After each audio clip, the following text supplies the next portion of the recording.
All-time great. Being able to have that resource, being able to have that person I'm able to talk to and call. The drama surrounding Shedeur Sanders and Kevin Stefanski has reached a new chapter, one filled with tension, confidence, and an unmistakable clash of mindsets. On one side stands Stefanski, the disciplined and calculated head coach of the Cleveland Browns, who made the call to list Sanders as the team's third-string quarterback. And on the other side stands Shedeur himself, the son of a legend, but determined to carve his own path, answering doubt with calm resilience and a belief that his moment is coming. The story that's unfolding isn't just about depth charts or practice reps. It's about a young quarterback being tested by the NFL machine, doubted by analysts, underestimated by coaches, yet refusing to bow to outside noise. Shedeur's latest words reveal not a broken player, but a young man sharpening his blade in silence, ready for when the lights finally come on. When reporters asked him if the second-string spot was still up for grabs, Sanders didn't flinch. He didn't play into the speculation, didn't fuel the headlines. Instead, he brushed the entire conversation aside with a level of composure that said more than any fiery response ever could. Whenever I'm having questions about the game, and he's able to relate to it because he did it at the highest level, it's truly amazing. I'm thankful for that. Honestly, bro, I don't look into that. I don't care. Whenever it's time for me to get out there and play, I'm a play. It wasn't defiance and it wasn't apathy. It was confidence born from a deeper understanding of himself, of the adversity he's already faced, and of the bigger purpose that drives him forward.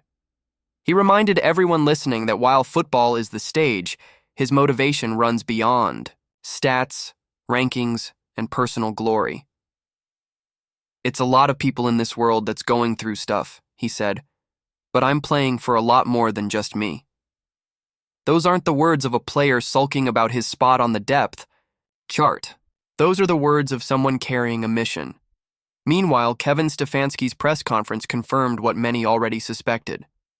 Joe Flacco's experience places him as the starter, Dylan Gabriel's consistency earns him the number 2 role, and Sanders, the rookie, is left as the third string.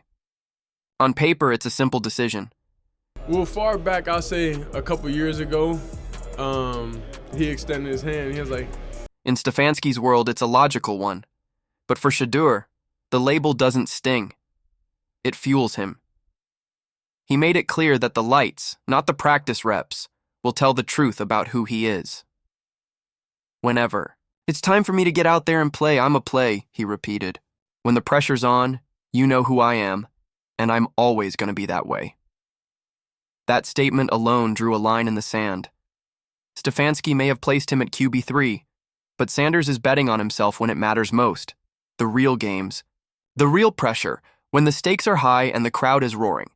It's this mindset that separates Shedeur from so many others who folded under similar circumstances. Lesser players allow labels to define them. They carry the weight. "Come work out with me in Tampa." So we flew down there, Dad came, and Of doubt like a burden, their confidence chipped away by critics who question their ability. But Sanders doesn't carry that weight.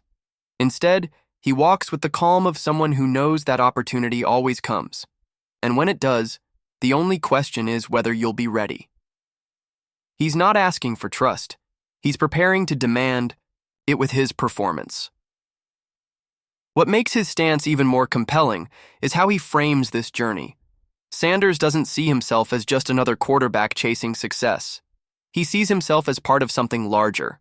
Every time he laces up, he's playing for his fans, for the people who believe in him, for those who see his grind as an extension of their own struggles. His path has never been without obstacles, injuries, critics, constant comparisons to his father.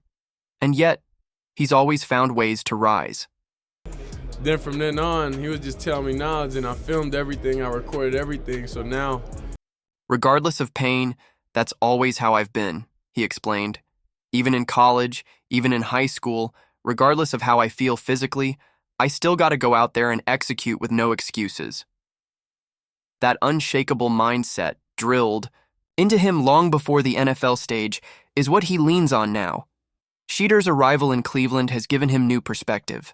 He describes the chance to step on an NFL field, even just in practice, as a blessing, something he once only dreamed about. Instead of viewing the waiting game as punishment, he views it as preparation. To him, patience is not passive. It's active. It's work. It's the daily grind that ensures that when opportunity comes, he's not just ready, he's unstoppable. I learn life in a different perspective, he shared. That's why I come here happy. I always got good energy because I'm blessed to come out here every day. This isn't the voice of frustration. It's the voice of someone who understands that timing in life and in football is everything. Even sometimes I go back and just listen to the things that he said at that time, and it registers. And in his most recent training session, that mindset translated into results. Early on, he looked rusty, still shaking off the effects of his injury. But then came the turning point, a throw that sliced through the air with precision, landing perfectly in stride for a touchdown that stole the spotlight. It wasn't just a completion, it was a statement.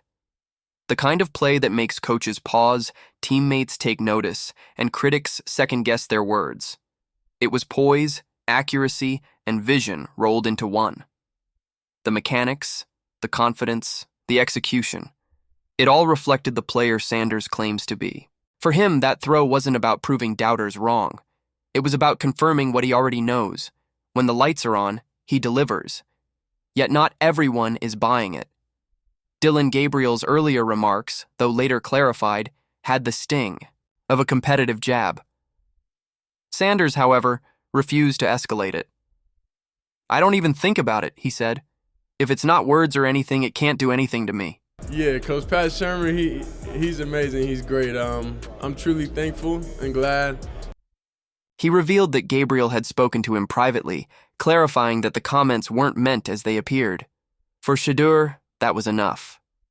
But his body language told its own story. Deep down, he knew the shot was aimed at him. And rather than retaliate with words, he chose something far more powerful: silence and focus. His message was clear. He doesn't need to win battles in the media. He'll win them on the field, but if Gabriel's words were subtle, Colin Cowherd's have been anything but. The outspoken analyst has been relentless in his criticism, hammering home the narrative that the Browns got it right by placing Gabriel ahead of Sanders. To Cowherd, the depth chart reflects reality. Gabriel, the third-round pick, belongs ahead of Sanders, the fifth-rounder.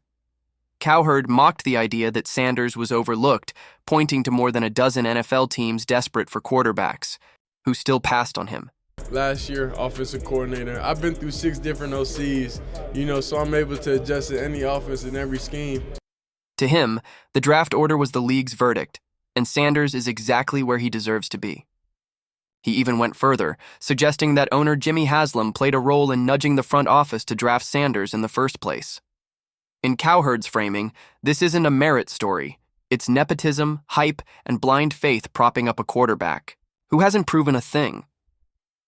But what Cowherd doesn't seem to understand is that this kind of criticism doesn't break players like Shedeur Sanders. It builds them. The doubt becomes fuel. The dismissal becomes motivation. The ridicule becomes energy.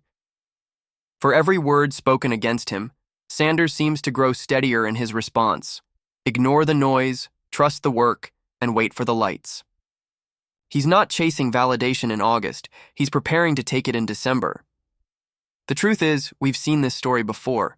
Great athletes, especially quarterbacks, often endure this gauntlet of doubt. They're told they're too small, too raw, too inexperienced, or simply not good enough. And make it work.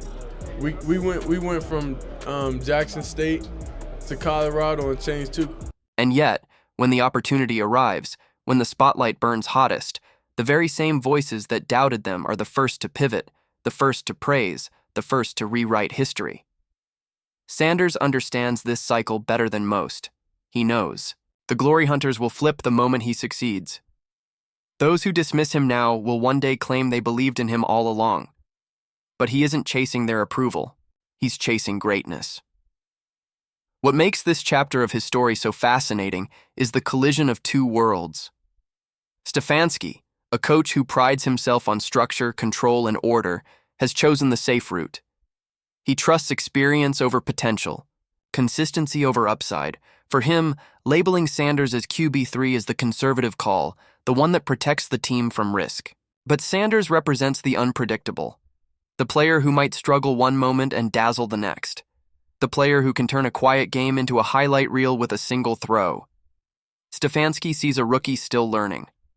Sanders sees a moment waiting to happen. And in that tension lies the drama that will define the Browns' season. Programs back to back. So you don't think I could come to an NFL franchise and change the program again? For now, Sanders waits. He practices. He heals. He sharpens his mechanics. He leans on faith, reminding himself that God has placed the ability within him and that no critic, no coach, no analyst can strip it away. God put the ability and the power within me to not even think about nobody else's comments, he said. It is what it is. That kind of mindset is rare in a rookie. It's not arrogance, it's conviction. And it's the kind of conviction that, when finally unleashed, could shift the entire narrative. Because at the end of the day, this story won't be written by press conferences or media takes. It'll be written on the field. Sanders has made that clear from the very beginning. When the lights come on, when the pressure is highest, that's when the truth will be revealed. And when that moment comes, Kevin Stefanski will have no choice but to reconsider. Colin Cowherd will have no choice but to walk back his words. And the league, the very same league that passed on him, will have no choice but to take notice.